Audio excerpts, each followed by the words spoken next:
Так, друзі, новини. Давайте перейдемо до новин. Точніше, до одної новини. Дійсно, це название стрима «Прекращение огня». Была еще одна название стрима, если был у него другой вектор, это жизнь и собачья смерть Мишки-япончика. Но, поскольку мы с вами не такие, «Прекращение огня» основная тема. Все вокруг этого крутится с того момента, как Украина дала зеленый свет согласия на американское видение вообще того, как будут развиваться дела в нашем регионе, то, как будет развиваться дальше война. Самое главное, да, самое главное это, ну, вообще несколько событий, ну, понятно, реакция московской стороны на это. Да или нет, или да, но, ну, скорее да, запятая, но, да. Что было? Ну, прилетал в Москву Витков.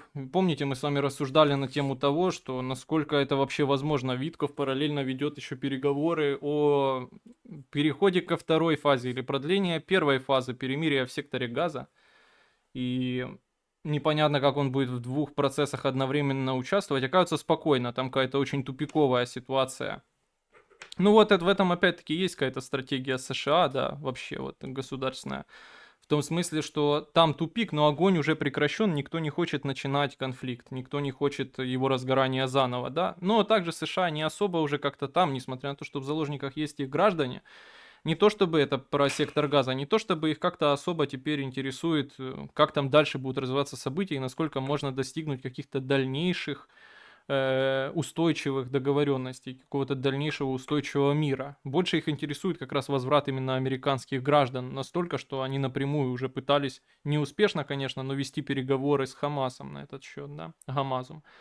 Вот, и типа, да, Стив Витков просто бросил там все эти переговоры в Катаре и полетел в Москву, в общем, да. Ну, говорят, что его там как-то долго мариновали в путинской манере, потом с ним встретились. Ну, это все тайны за 7 печатями, которые нам до сих пор неизвестны. Да, о чем они там говорили, на что соглашались, что озвучивали. Ну, вероятно, какие-то вот такие свой список требований, да, утверждала Москва, скорее всего. Но из того, что мы видели публично, это первое, что Путин... Не знаю, когда вообще его видел я в вот этой военной одежде, в этом болотном камуфляже российском, но тем не менее приехал в Курскую область и удивил нас, ну, таким, типа, многие расценили как такой милитаристский жест, типа, что настроен продолжать войну, хотя не знаю, сколько это так, я бы скорее это расценил как одну из немногих последнюю возможность попиариться на какой-то успешной, возможно, последней успешной военной операции в этой войне, да.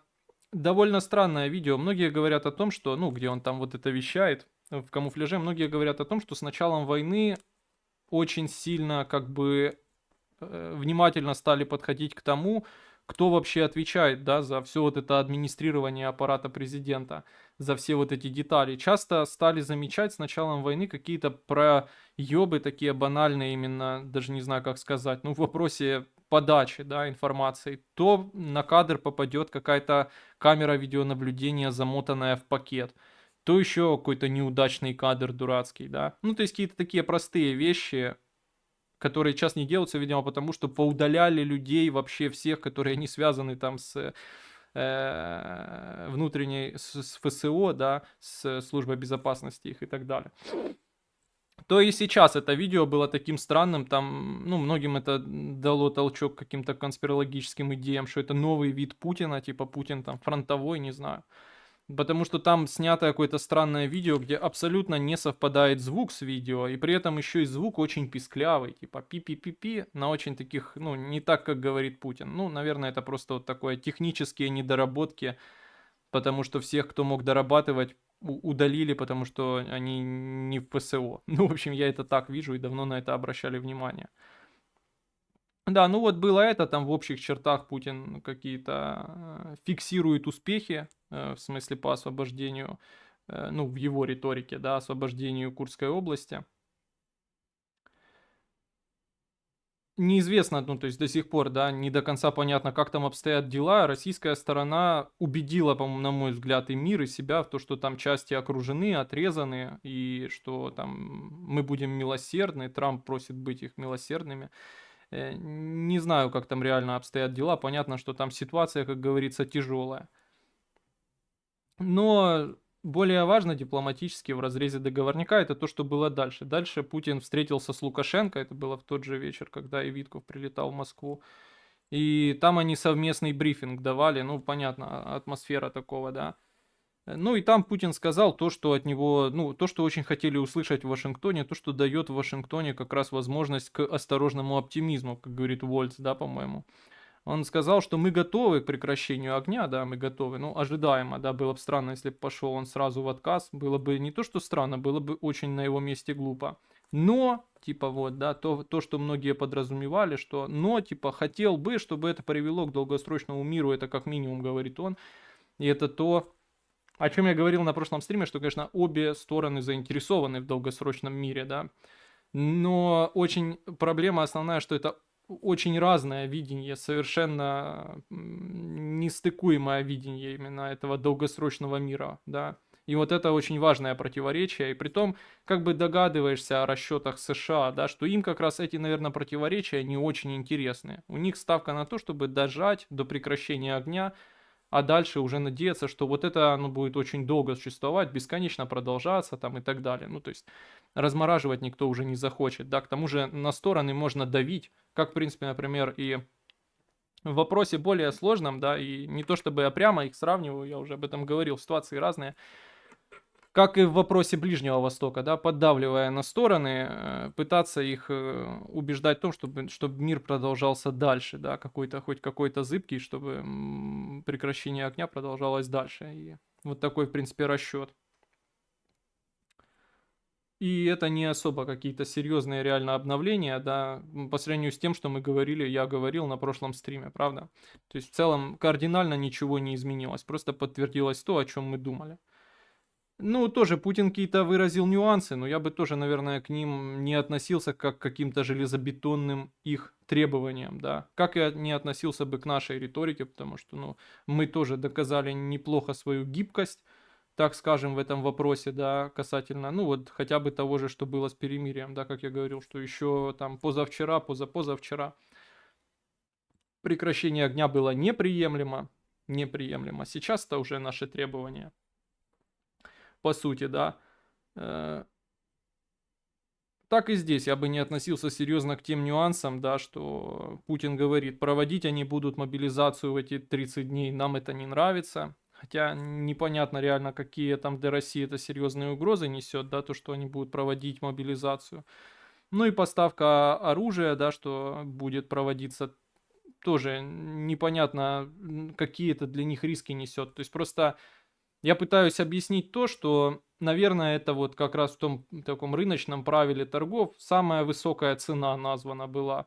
Что нужно сказать еще и не очень категорично это во всех остальных смыслах, да, то есть какие-то не совсем инфернальные требования были от него озвучены, такие, которые, понятно, сразу называются для того, чтобы переговоры сорвать и не быть выполненными, да, например, как передача территорий, которые мы сейчас физически контролируем, да, Украина, но на которые они теперь претендуют, в смысле российское государство. Такого требования не было. Ну и вообще, в общем, из такого разряда нереального никаких требований он не назвал, что тоже, как говорится, дает поводы для осторожного оптимизма в Америке, да.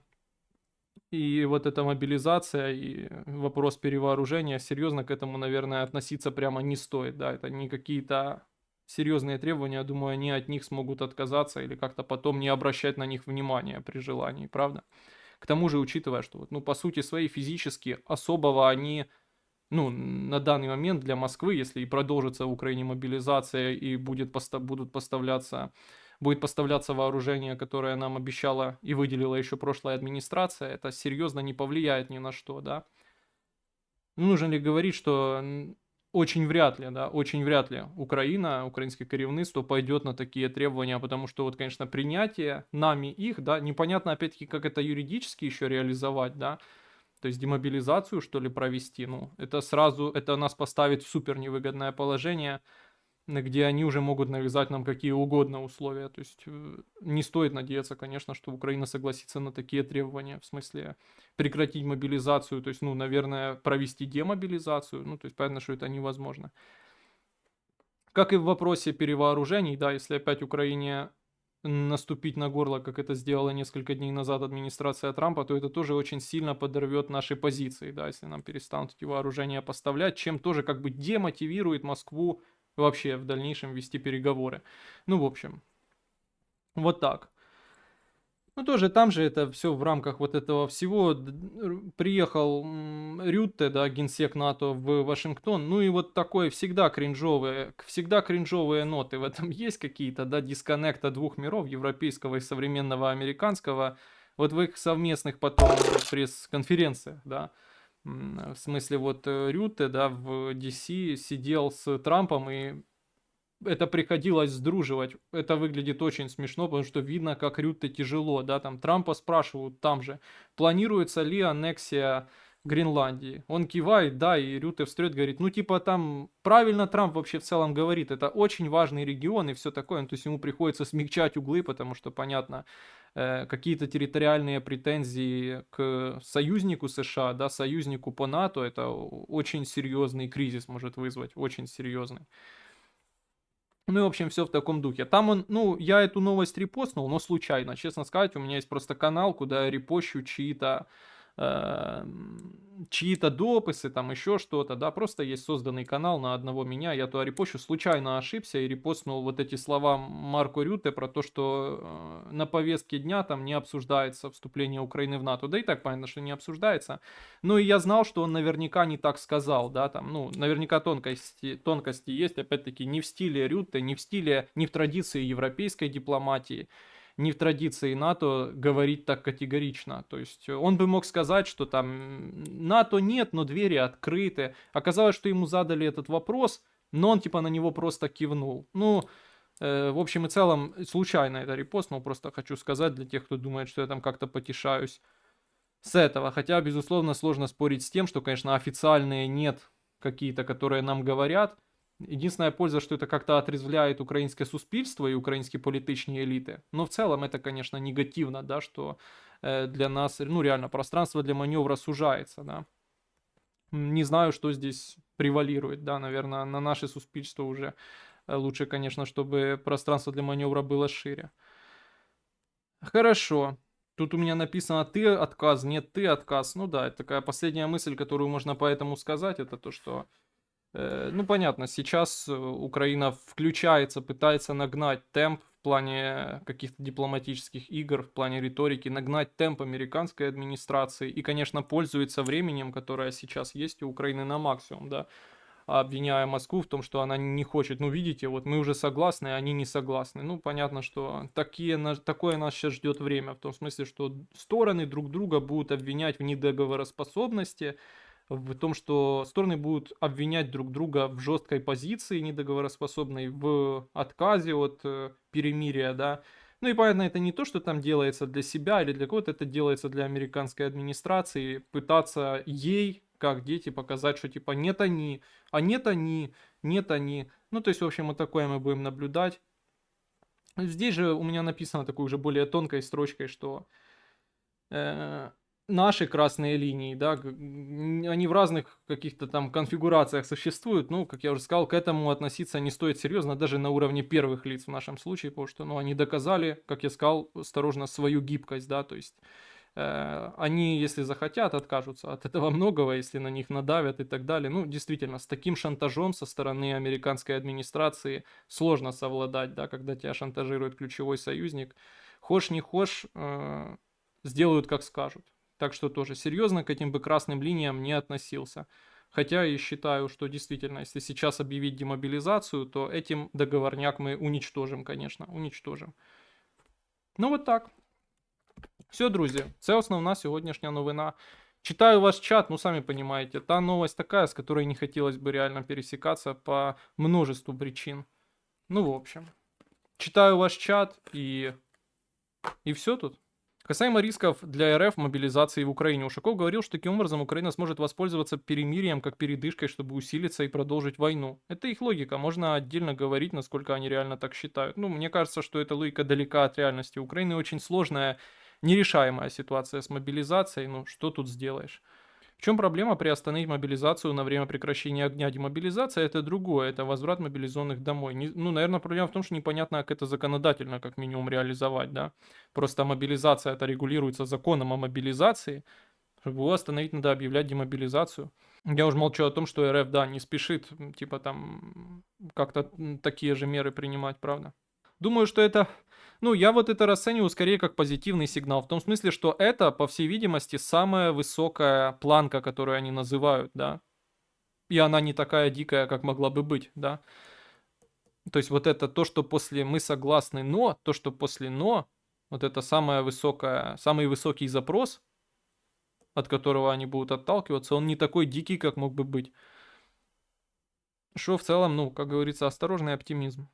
Я ожидал от Пыни, да, можно было ожидать, и то, да, не повод может полностью отчаяться, но можно было ожидать вполне вот таких требований, то есть такого заведения шарманки. А ничего тот факт, что они контролируют территории, которые у нас в Конституции. А ничего тот факт, что Зеленский нелегитимный, просроченный и выпустил указ, который запрещает вести переговоры. Ничего об этом сказано не было. Считаешь ли ты, что нам все же придется сократить армию на какое-то количество в мирное время, но при этом это приемлемое для нас? Не, честно сказать, не считаю, потому что, думаю, все понимают и внутри Украины, и снаружи, что это будет, ну, выглядеть со стороны как требования те же, которые были в Минске, только сегодня. То есть, как бы все было зря. Я думаю, они никак на них не согласятся. Именно вот армия ключевое. Ну, и я на этом настаивал, что это ключевое. То есть, там гарантии и не гарантии, в смысле. Вступление, не вступление Украины в НАТО – вопрос, который в будущем можно решить. Да, внешнеполитические ограничения, их можно будет в будущем сбросить как-то. Ну, то есть, это хотя бы можно представить, а вот без армии уже что-то очень сложно будет предпринять. Ну, то есть, как минимум, ее просто не дадут нарастить в будущем. Мне так кажется. Я вот сало люблю, сало класс. А есть люди сало ненавидят. Всіх вітаю, друзі. Ох, сука, забыл QR-код повесить на... Сука. Хочу QR-код повесить на донатилку в крипте, понял? Очень нужны криптоденьги. Друзья, где же вы, криптошейхи? Криптошейхи! Пацаны, необходимо купить тачку, для этого необходимы донаты крупные в криптовалютах. Бо без тачки дела не буде. Ну, в смысле, не автомобиль, блядь, а тачка садовая. Чи на крайняк строительная. Что происходит? Каким образом РФ выкатили невозможные условия в виде прекращения поставок и прекращения мобилизации? А США одновременно с этим говорят, что все заебись. РФ публично выкатили другие условия относительно тех, которые реально фигурировали на переговорах в США. Но они не сказали нет. Это дает повод для осторожного оптимизма в США. Да. Що насчет ганула? А те так сразу все карти на стол і кинь, да, шизмен. Бля, на що я витрачаю своє життя? Але люблю тебе, Денчик, що ж поробиш? Не знаю. Ну, з одної сторони, Buffalo Bill, ну это все хуйня в целом, да, потому что ее прірва бесконечная в интернете. Но с другой стороны, я вот иногда натыкаюсь в рекомендациях на то, как другие люди комментируют новости, и понимаю, что я не так уже плох. Так что да, пиджак внушает сдержанный оптимизм. Спасибо, друзья, пожалуйста. Надежда на криптошейхов. Криптошейхи, донатьте в криптовалюте. В описании есть криптодонатилка, турникет крипто. Давайте, друзья, поднажмем. Нужна садовая тачка. Сколько тачка стоит в долларах? Да хуй ее знает, в долларах сложно понять. Ну, нужна не только тачка, нужны еще и граблі, например. Це вже п'ята пачка соку, я рахував. Ти точно не рекламуєш їх? Точно не рекламую їх, ну, если, ну, в смысле, если... Что такое реклама? Реклама это если они мне за ее платят, или... У тебя хоть донаты есть, я скоро хуй без соли доем. Стойте, я видел твою историю про провал на этих, блядь, переговорах. Про провал на собесе. У меня в жизни таких провалов дохуя было на собесах. Не знаю, что тебе сказать. Надо, пока не поздно, искать ту нишу, в которой душа лежит. Там пруха тогда. Премиум версии чат GPT. У мене жінка зарядилась антигосударственной такой либертарианской этой энергией от чата GPT, потому что узнала, ну, может, вы наблюдали краем глаза, что ввели налог, хвастался Гетманцев, что они добились от чата GPT налога с украинцев за оплату премиума чата GPT. Теперь она узнала, что он не 800 гривен стоит, а косарь. Из косаря этого, где 200 гривен уходят как бы на спонсирование украинской державы и коррупционных схем в ней. Вот. А мне чат GPT нахуй не нужен, честно сказать. 0 гривен поступило, нихуя, гануло уже, 500к на банку закинули. Этот народ неизлечим, ну, что сказать. В народе всегда любят же бандитов, преступников. Это классика, чувак. Всегда так было и так всегда будет. Как и на кого собесился. Ты знаешь, ну, очень много раз на государственную службу в разных ситуациях, и разные были собеседования, и разные экзамены. Я не знаю, рассказывал ли я вам, как я... Ну, я не то что хотел на эту должность, но просто мне нужен был этот тест на логику. Как я в Национальное антикоррупционное бюро, по-моему, проходил не собеседование, а уже экзамен. Короче, блядь, такая смешная история. У меня батя с офиса, короче, там в условиях написано, типа, будут задачи на логику, будет несколько задач на цифры. Я цифры не понимаю вообще. Ну, типа, вообще, там, таблицу умножения не знаю нихуя. Но, типа, можно из-за этих задач пользоваться калькулятором. Но, естественно, не на телефоне, а калькулятор должен быть Слышишь, ты аналоговый. умник, блядь. Что с тобой нахуй разговаривать, ты, блядь? Опа, спасибо на план за $20, как я понял. Спасибо большое. Друзья, поднажмем, криптодонаты, сегодня у нас на них акцент. Я расскажу историю, потом посмотрю. Ну, в общем, да, нужно было, можно было использовать исключительно аналоговый такой здоровый калькулятор. У мене батько украв з роботи десь когда-то там сторожем в офисе, украл, короче, здоровый такой в коробочке вот этот калькулятор классический, как у торгашек на рынке, такой здоровый. Но я думаю, о, калькулятор у меня есть. Я даже не смотрел на него, взял, думаю, ну калькулятор, хули там не разобраться. Экзамен, там условно типа 10 минут, в эти 10 минут условно 60 вопросов, и типа часть из них вот это, блядь, на цифры. Ну и типа доходит экзамен до цифр. Я, типа, ну, все сидят, ни у кого нихуя нет, там все на это самое. Ну, там соски с такими губищами, понятно, там все на блате. Ну, в общем, сидят, аудитория такая, ну, как в университете здоровая, это какой-то актовый зал. Все сидят, достаю я, короче, из коробки широкой этот калькулятор, блядь, на стол, бух его. Раз нахуй, думаю, ну, там надо было помножить какую-то хуйню статистическую, очень простую. Я раз, а там на калькуляторе, короче, два тумблера. Два тумблера, какие-то аси, диси, короче, блядь, они меняют все значения. Ебать, я, короче, беру этот калькулятор, давай множить, меняю этот, короче, тумблер ползунок, меняются значения, а множить что-то там 6 на 9 условно. Думаю, ебаный свет, давай калибровать, короче, беру 2 на 2 множу, двигаю этот тумблер, и никогда не выходит, типа, 2 × 2 4.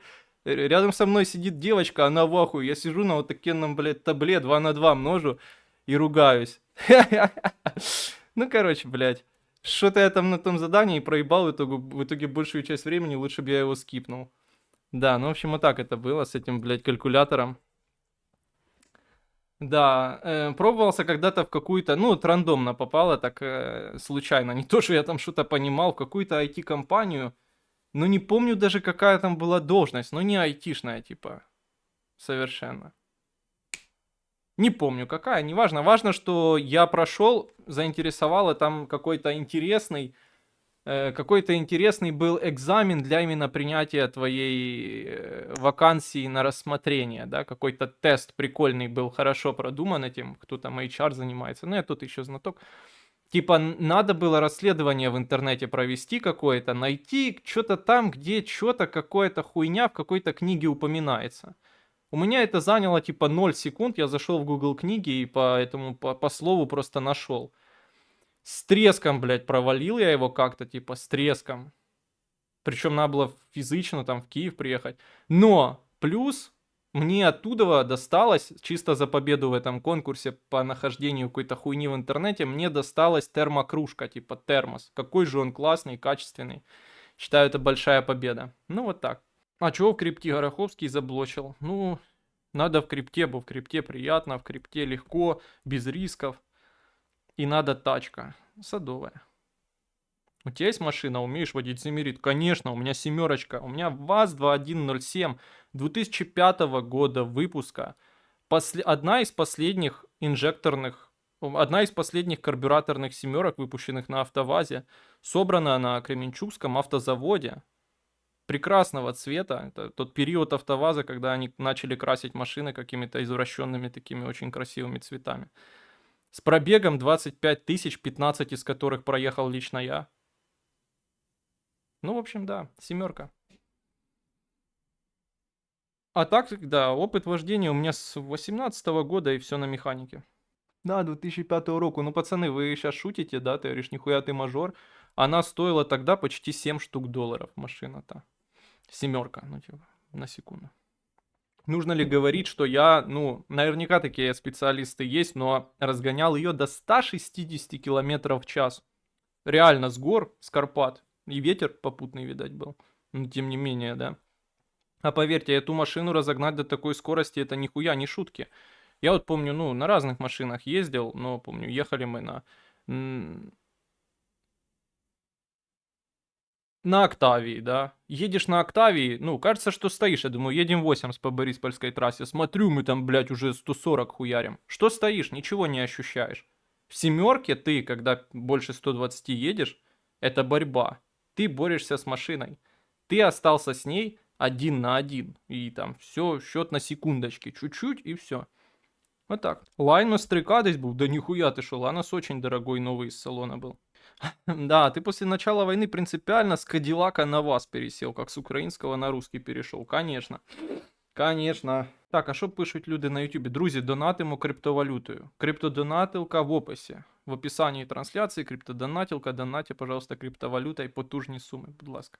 Нужна садовая тачка, ну еще нужны краски для дома, в смысле, хочу покрасить дом снаружи, фасад, пока жив. Вот думаю, как теперь смириться с осознанием того, что НАТО не будет. Ты знаешь, и это пройдет. И это тоже пройдет. Ха-ха-ха. На Шкоде Rapid механіки. Хорошая машина, главное букви не переставлять, да. Як тобі трек «Чуєш мене, Трамп»? Ти ще не зрозумів, що з нашою Україною краще бути на ви. Ну это такой кал, что он даже мной не запомнился. Я видел, люди скидывали, но я прям забыл мотив, все забыл. Видел, как чувака вальнули в Одессе посредь бела дня. Прохожим похуй было. Да, ну, а как ты хотел? Кровавая луна это плохой знак для нас, как считаешь? Так она часто ж бывает. Ну, наверное, сейчас, я вообще не знаю, небольшой знаток. Наверное, связано с тем, что полии палять мусор без перерыва. Чем оскверняют наш воздух. И от того потом, блядь, красная луна и не только. Диктаторские замашки Алиева. Да какие замашки? Ну, прям там, блядь, несменяемая потомственная диктатура. Чё сразу, блядь, замашки? Я би погодився, якби тобі було не пофіг, якби ти виходив з магазину з пакетом кефіру та батоном, а перед тобою валять чувака з Волини. Ну, якщо чувак ганув, то я би кричав спасибо. Да. Ти, напевно, відразу би кинувся затримати того орка, конечно, побіжав. Знаєте, часто слышал про отсутствие компталоемкости в Восточной Европе. Но когда вместо станков ручным инструментом ебашишь госзаказ, ощущается как полный гагатун и мегааутизм. Капиталоемкости, наверное, в Восточной Европе, но когда вместо станков ручным инструментом ебаш, да забей, блядь. Державний сектор підприємства цих, это мертвая тема абсолютно. Стрімер, як ставишся до того, що третю штурмову перетворили в третій армійський корпус? Вообще ни о чем мне не говорит. Наверное, хорошо. Заметно, как многие люди прямо из кожи вон лезут, чтобы доказать, что они европейцы. На мой взгляд, так теряется национальная идентичность, и плюс это немного ксенофобно, когда человек по факту противопоставляет цивилизованную Европу Дикой Азии в его картине мира. Ну, для меня вообще набор слов, то, что ты написал, ничего из этого не понятно. Как те мысли, что США думают над покупкой северных потиков, потому что сама РФ не может напрямую продавать газ, а ей хочется, потому что это огромный рынок сбыта. США будут выполнять роль посредника, и это будет рычагом давления на Европу. Не знаю, звучит дико. Громадский написали, что он отстаивал правду. Ну, тоже за правду. Только глупые антирос акции в Одессе, типа памятник испортить. А не помнишь самую громкую акцию похищения человека? Да. Пытки. Возможно, изнасилование. Как те эти, как их назвать? Ну, типа шаржи на Джей Ди Венса. По-моему, забавные. Забавные, если оценивать с точки зрения юмора. Що стрімер? То що стрімеру тепер підказує серце, а що голова? Піде Ерефія на 30-днівне припинення вогню на лінії фронту. Ти розумієш, в чому проблема? Піде то піде, можна сказати, уже пошла. Ну, не отказали же, да. А вот смогут ли договориться обо всех тонкостях, я не знаю. Денис, сори, но сейчас из вопроса в гугле написать слово «ганул», то выбивает исключительно... Ну, напиши в Телеграме по поиску. Наверняка в каком-то медиа ты найдешь эпизод, где он... Ну, мы можем по-разному относиться к самому тренеру, да, но Сейчас много говорят о законности, да, что важно, чтобы в стране соблюдались законы, это было правовым государством. Как бы мы ни относились к самому тренеру, который послал нахуй сотрудников ТЦК, все-таки он его похитил, да, фитнес-тренера из Одессы похитил, побил, приковал к дереву, снял на видео его извинения, где тренер говорит, что меня, внимание, трахнули в попу, и я буду служить в ЗСУ теперь, что я не знаю, насколько имиджа армии добавляет. И главное, для него это прошло без каких-либо последствий.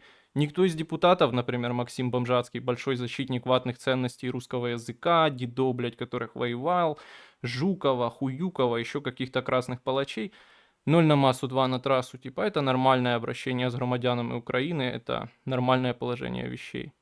Фитнес, вот смотрите, вопрос, да, у человека в чате, то есть, насколько люди вообще заботятся о том, в какой стране они живут и что в ней может с тобой произойти. Человек пишет, фитнес-тренер похищенный, которого изнасиловали, это не тот гей-националист из Одессы. Не, чувак, это не тот гей-националист из Одессы. Вообще разные эпизоды. Ну, наверняка связь какая-то есть в них, но не та. Думал подключить донатилку трибюта. Не знаю, что за донатилка трибюта, честно сказать. Но я выпишу. Зато сегодня у Бомжатского классный пост про камеры видео... Великий пост. Великий пост. Великий пост, действительно. Но я же вам говорил, правда, тогда он не признавался, что он является соавтором законопроекта, блядь, по типу какой-то китайского концлагеря большого. Про камеры видеонаблюдения с распознаванием лиц, дорогущие, которые должны оплатить с вашего бюджета. Не вооружение граждан, нихуя там такого. Не, блядь, вот камеры тебе з доступом контори к ним, вот твоя свобода.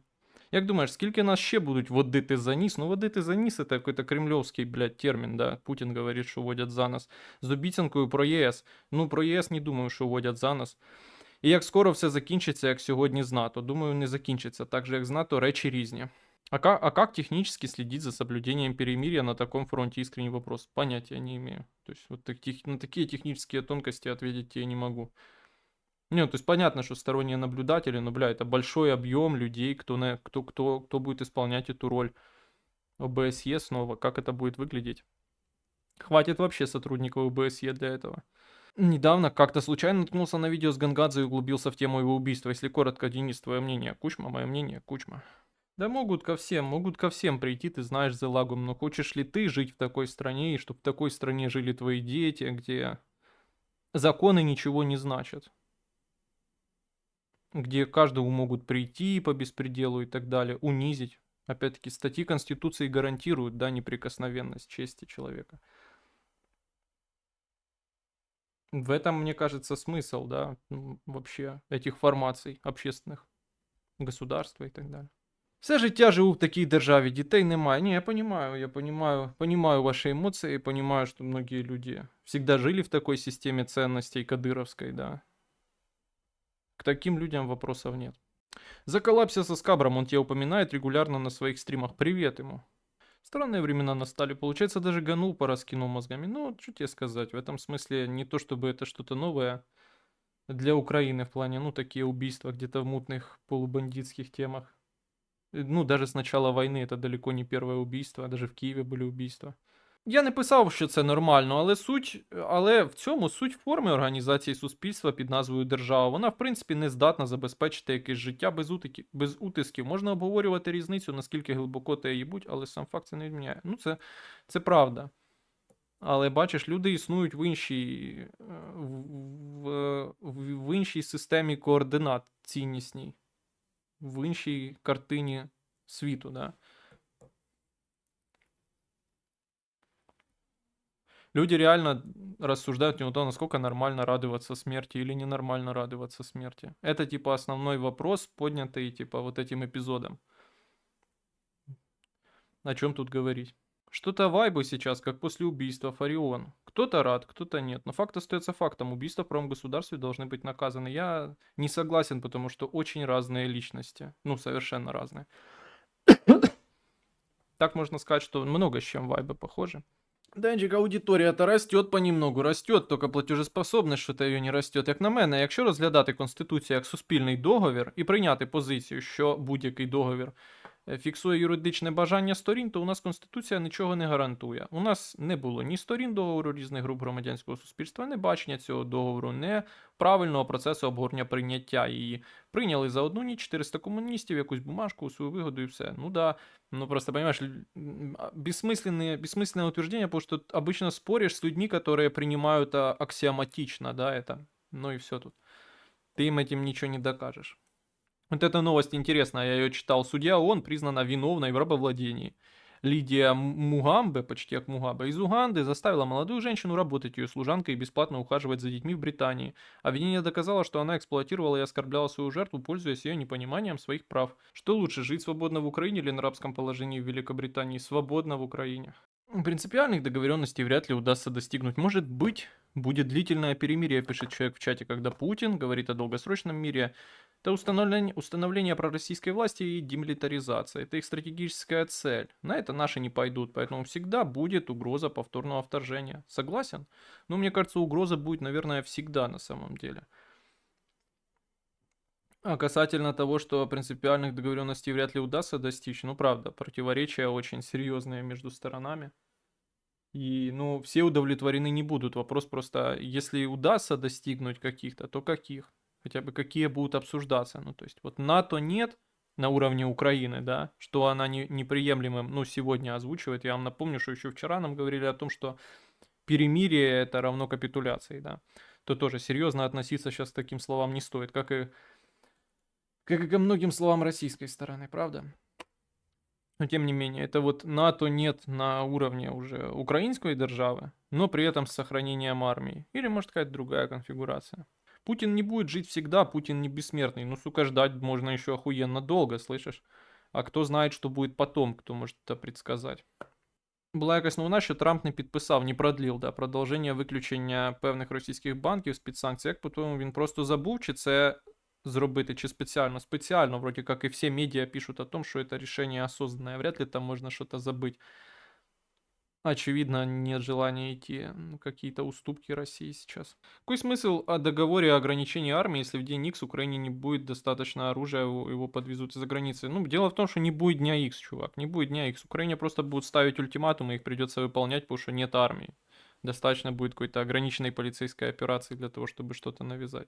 Загандошить корову досить важко морально, якщо ти сам її виростив. Конечно, конечно. Хотя и люди сейчас расчеловечились, но корову жаль искренне.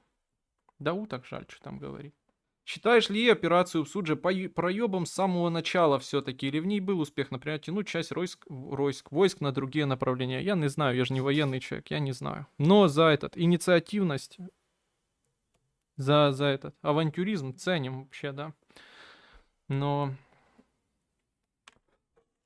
оценить целесообразность мне сложно. Я уже говорил это на прошлом стриме, что я только одно мог критиковать, что это никак нам в переговорах не поможет.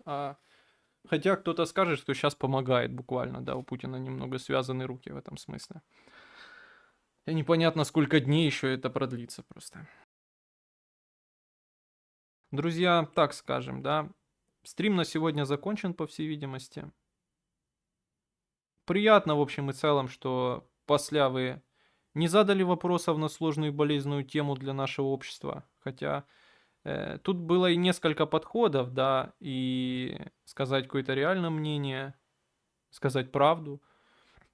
И позвать эксперта. Тоже мы иногда такое практикуем. Есть далекий эксперт, он за границей. Он, ну, такой плохо воспитанный в целом, с просонья зачастую.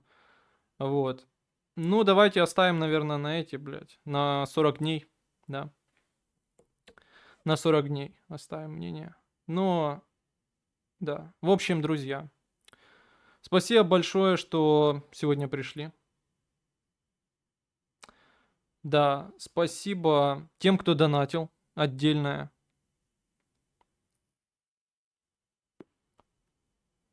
Думаешь, на 40 дней рано? Не знаю. Это страшно все нахуй, это реально страшно. Если, блядь, у общества такие приоритеты, у государства такие ценности. Вы смотрели недавно, кто-то на ютубе, по-моему, да, видео выпустил интервью с тем військовым, которому оторвало обе ноги, и он, чтобы выжить, ездит, блядь, доставки Болт, доставляет еду. У государства нет приоритетов к таким людям, которые отдали свое здоровье за это государство. Но зато против каких-то проходимцев, за каких-то проходимцев, преступников, оно, конечно, впрягается целыми полками, блядь, милиции. Реально. Ну, милиции, это полицией сложно назвать. Ну, в общем, да. Оставим это на 40 дней. В общем, друзья, берегите себя. Спасибо тем, кто донатил. Люблю вас, целую. Спасибо за понимание. До встречи послезавтра. А, нет, уже до встречи в понедельник. Да. Эксперт там вообще жесткого накрошил, честно говоря. Ну, жесткого. Как бы сказал правду. Ну да, все. Люблю, целую, до встречи.